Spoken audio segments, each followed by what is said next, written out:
06 VMC Envoy. I was replacing the crank sensor, and it broke off in the block. This black part was pushed in flush with the side of the motor there.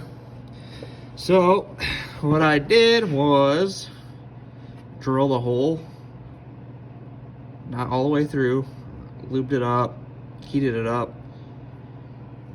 Then I got this wood screw, drilled it in, and then took the old vice grips, put it on there pretty good. And then I was able to get my old pry bar up in there enough, and boom, came out.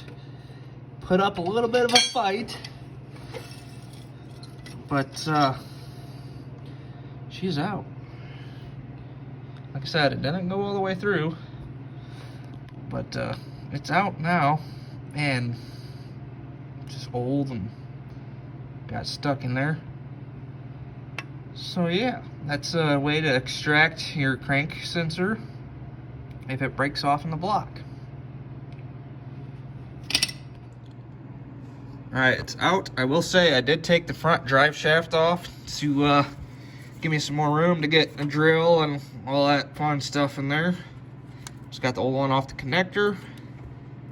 About to install the new one, finally. Okay. Got the crank sensor mounted back there on this guy. Also took that loose. It's, well, a little bit more access to it. I'm just happy I was able to get that out. There's really not much room, and I couldn't really think of much more to do than that, and I'm lucky that that worked. So hope that helps whoever. Thanks for watching.